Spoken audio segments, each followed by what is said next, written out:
Hey everybody, it's that time of class where we're closing everything up, and so I need to go over these last 2 weeks with you guys. So first and foremost, during week 7, that's this video you're watching here, submit the journal article summary. And so really what you're doing there is let's see, I put it here somewhere, let me find it. There's a thorough outline of actually what I'm looking for.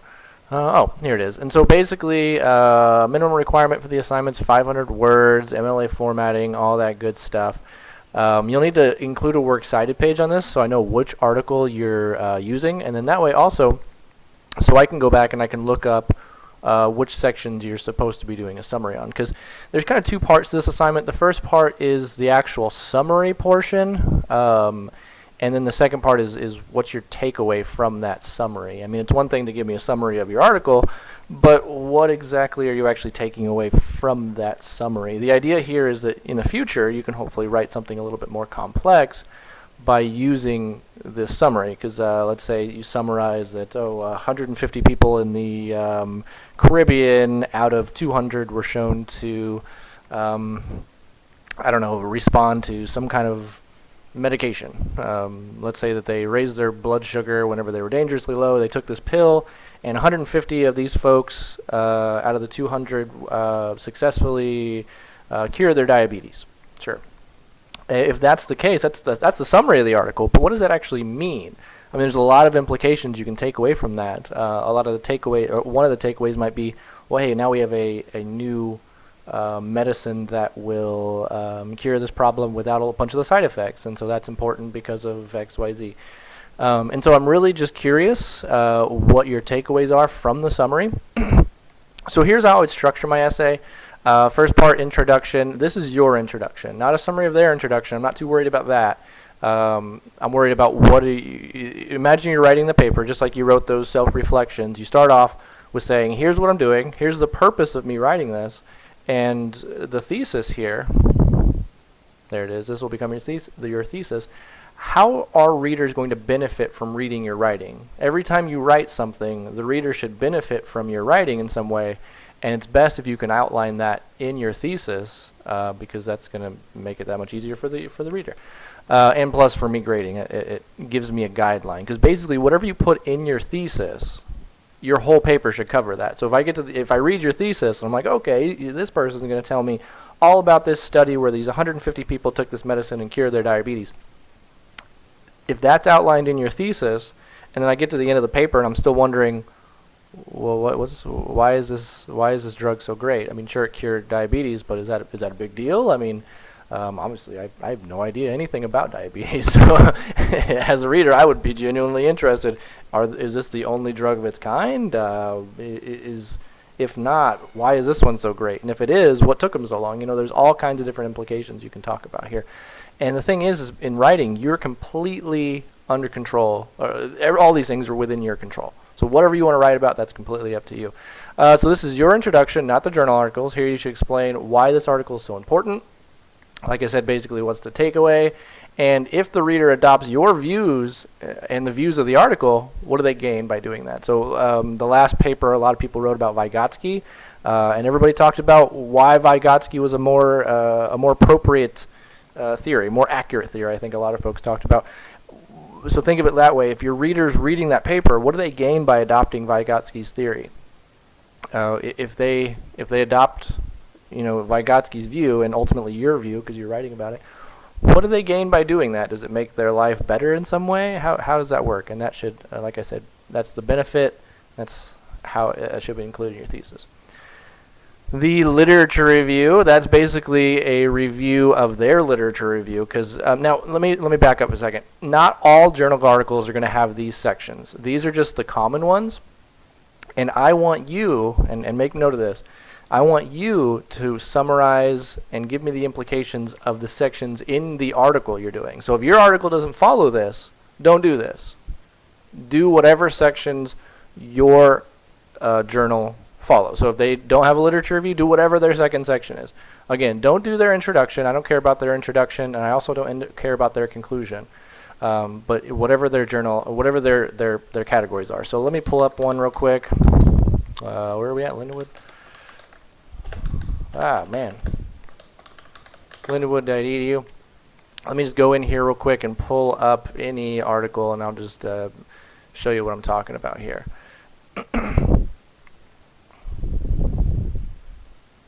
And I'm not even going to pull up one on culture. I'm just going to pull up a random one, just because I want to make it as random as possible. So let's say that we're talking about Piaget, not even his theory of development, just Piaget himself. Let's see what we got here.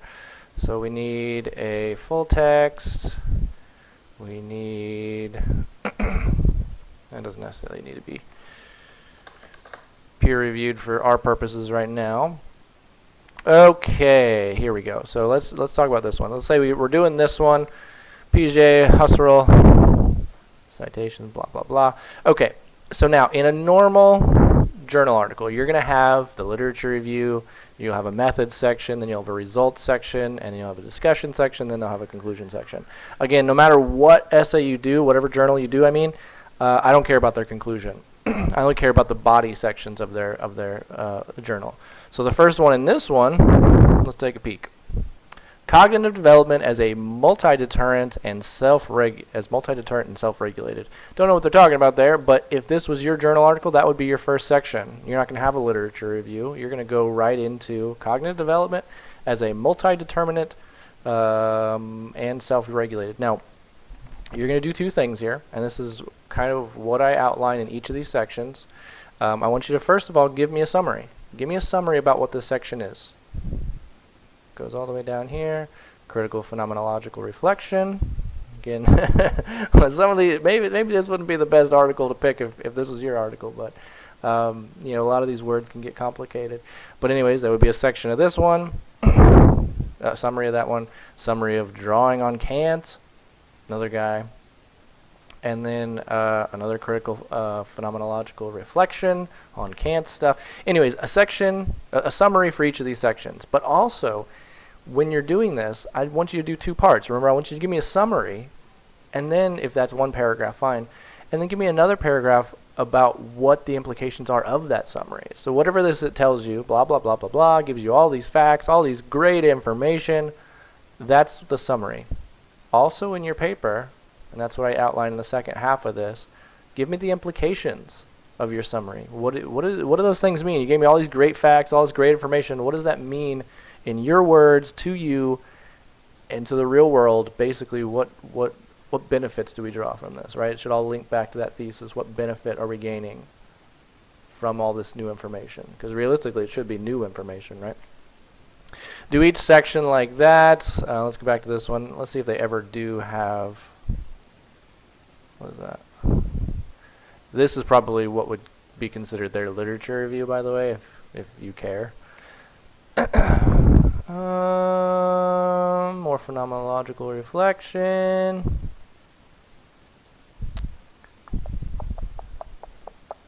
Oh, so this is a further literature review. It looks like this might be just a history piece on how these two folks relate.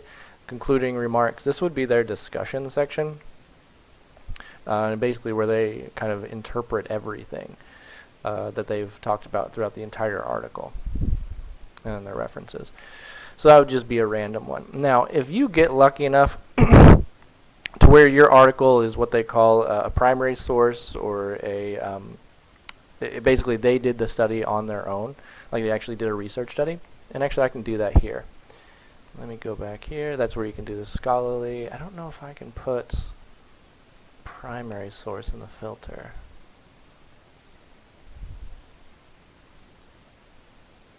I don't think so. Let's see if maybe we can find one anyways.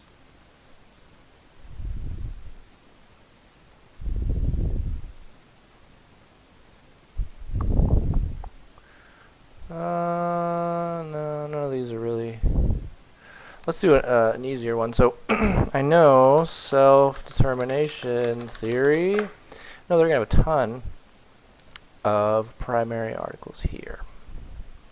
Because with theories, right, see, that's the difference is I used a theorist versus a theory. If you use an actual theory, you're going to have a lot more people testing that theory in a, looks like this one's a good one, in a first-hand article. Like they'll actually do the experiment themselves. Okay, so let's go there here. You can bet that they're going to start off somewhere. There's their introduction. They'll probably move into a literature review and hypothesis. And then they'll move into the results. Or actually, methodology probably. There's the hypotheses. That's part of the methodology. Basically, they put together this study, and this is the part where they're saying, this is what my study was. It wasn't,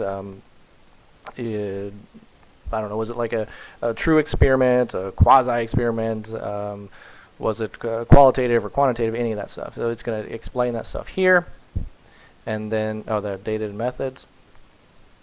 And the measures, like if they, how did they measure self-determination theory? And here's some of the questions they had, most likely. I haven't been reading the article as I've been scrolling, but I'm assuming that's what they're talking about. Then the results section. And then 5 will probably be the discussion, yep.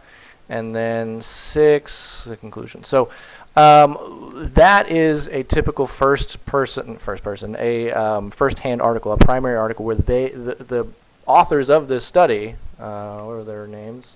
I'm just going to pull this up and look. Chen and Sang and Tang, must have been from Asia. Those folks conducted this study firsthand. Like, they were the primary researchers, and they did that, and there's kind of report. This is more of like a report. Like, they're reporting back their data and their findings and what those findings mean. And so if you did this article, your literature review, this is where the paints a picture of the current state of the field, what are the key takeaways, and then for the implication portion, how would you describe the current state of the field? Because the literature review for that particular article there was talking about the history. What's been going on in self-determination theory in that field, the field of motivation psychology. What's been going on in that field for the last 10 years, and what's it look like right now? And so the implications is what does that mean to you? What are they collectively trying to achieve? What is their focus right now? Those are the implications I'd look for in a literature review. Methods. These are, like I said, it's going to be qualitative, quantitative, and all the different crazy different methods that you can pull under each of those. Summarize what they say, but for the implication section part of this, explain why that was a good choice. So talk a little bit about validity and reliability here. If they have a methods section, they probably measured, like for instance, this one, they measured self-determination theory. They measured motivation, right? And here's the instrument they used. Well, somewhere. Here it is. And they should talk somewhere in there about reliability and validity. And so you would talk about why their instrument there was a good idea, why it was a bad idea, or whether or not they know. Maybe it was just, sometimes you'll find that researchers don't know, and they use an instrument that wasn't valid or reliable, and that could be criticism for them. And so you could say something like the implication section, they had a valid and reliable instrument, and so it was a good instrument because of X, Y, Z. You might also find, hey, implications, this instrument wasn't valid or reliable, and here's something they could have done differently. Basically, what are the implications? Results and discussion, this is the bottom line. This is in the article, they're going to tell you, here's all my data. I would not suggest looking through the results section. It's probably just going to be all these crazy numbers, all these crazy formulas. It's going to be really difficult to read. So I would skip right to the discussion, and that's why I put those two together, because the discussion puts the results into layman's terms. It tells us in everyday language, well, what the heck does all this formula stuff mean? It'll tell you kind of in a layman's term, in everyday language. So give me the summary of what they talk about there. So we talk about the summary. Implications portions is what does that mean for the field? Remember back up here where you said the field was focusing on achieving something? What's the field working to achieve? Well, now that they've done this study, how does this add to what they're trying to achieve? So if the field's trying to figure out what's the perfect way to motivate someone, how does this study play into that? What does the study do for the field, right? And then conclusion, what is your main takeaway? Remember that main takeaway that you talked about here in your thesis? What's the main benefit for readers? Explain that here. Now that they've read this, because up here you're saying, once you read this, you're going to benefit in this way. Well, now at the end you're saying, now that you've read this, here's how you're basically a better person. And if you adopt this self-determination theory into your life, here's how it's going to change, right? So basically, what are the implications? Now that you've read my paper, here's what you should be gaining. So down here again, remember, this is just kind of a model I've given you. Not all journal articles are going to have these sections. Your job is to provide a summary of every section and an interpretation or an implications. Explain to me the implications of that summarized information, no matter what section titles are. I want you to have those section titles. So like if we went back to that other one, or any of them really, whatever topics they have, I want those to be your topics, right? So let's scroll in here. Here's a review. I don't know if this is a really good one, but let's look at it anyways. So your section, if you were reviewing this article, your first section after the introduction would be individual differences. I want you to summarize it for me and then tell me what the implications are. They've given you all this awesome information. What does it mean for me as a reader? What does it mean for you as a reader as well? What should my takeaway be? How does this benefit me? How does this new information benefit me as a reader, right? Once you've done that, here's some just other things to remember. Of course, don't use I, you, me, my, any personal pronouns at all, because third person is kind of the gold standard for these types of writings. Make sure you give me a works cited page, because even though you're only using one citation, I need to be able to look at that citation so I can make sure that you chose the right subheadings and you didn't skip one or something. Make sure you use MLA. Make sure you have a thesis in your first paragraph, preferably the last sentence in your first paragraph. Provide a summary of each section of your journal article, and then provide the implication section of each summarized section. So these two are the new ones, the big two specific to this assignment. You've done these before when you did the self-reflections, but this right here, this is the new stuff. So make sure you do these 5 and 6. So real quick before I cut you guys loose to get working on that, let me, because I'm going to release week 7 and 8 at the same time so you can look at the presentation. So take a look at the presentation, because during week 7 you have to submit the summary and the implication section. During week 8 you present a video where basically you're putting your essay into presentation form. You explain to me what all did you do in your paper? What was the summarized information? What was the implications from that? And what can people take away now that they've done that? So go ahead and open this rubric real quick. We'll go through this pretty quick because my dog's apparently barking downstairs. Let me pause that real quick because I don't know if you guys can hear it or not, but let me pause. Okay, I'm back. So scroll down through here. These are the criteria that I'm looking for. I think there's 10 of them. 1, 2, 3, 4, 5, 6, 7, 8, 9, 10. Yeah, so there's 10 at 12.5 points apiece.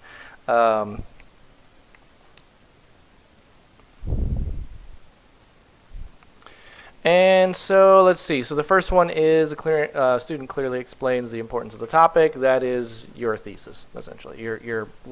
Why are we talking about this topic? What do you hope to gain? What do readers hope to gain from reading your paper?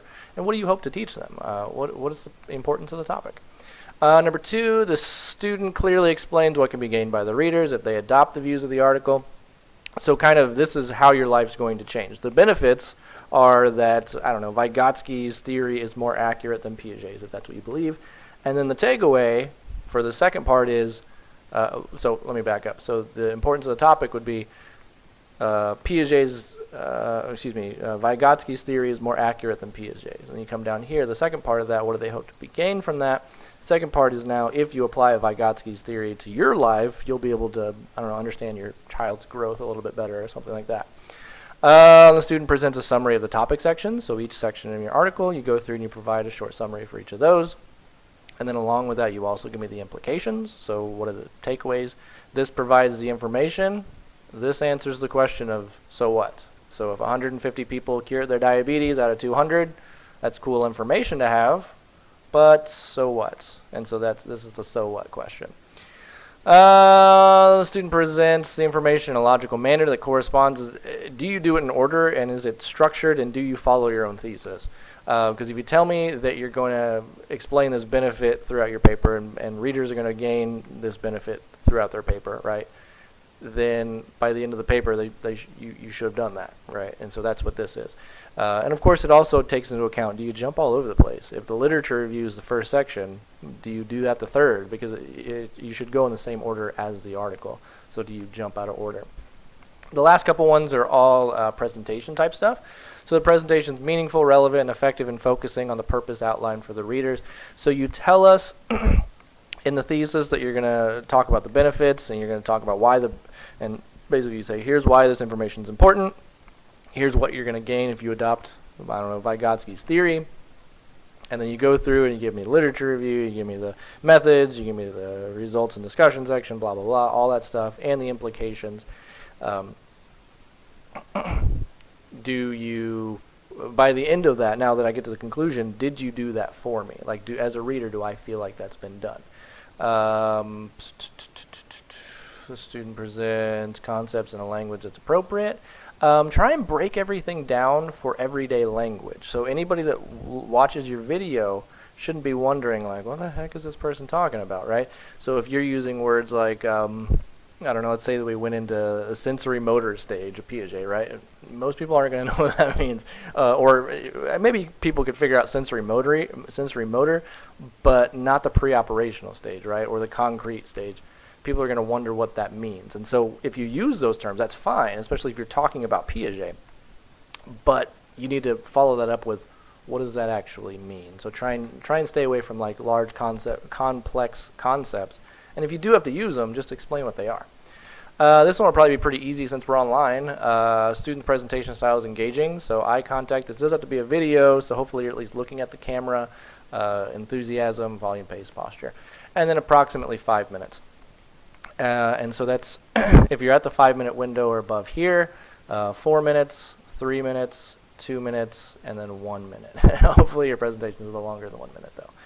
Anyways, that all adds up to a total out of 125, and that's what the presentation's worth. But hopefully by this point you've already done all the hard work. You're really just kind of presenting and reporting, saying, hey, this is what my paper was about, and these are the implications I found, and this is why a person should adopt Vygotsky's theory or Ryan and Desi's theory of self-determination theory. So I think that's all for the whole project for these next 2 weeks.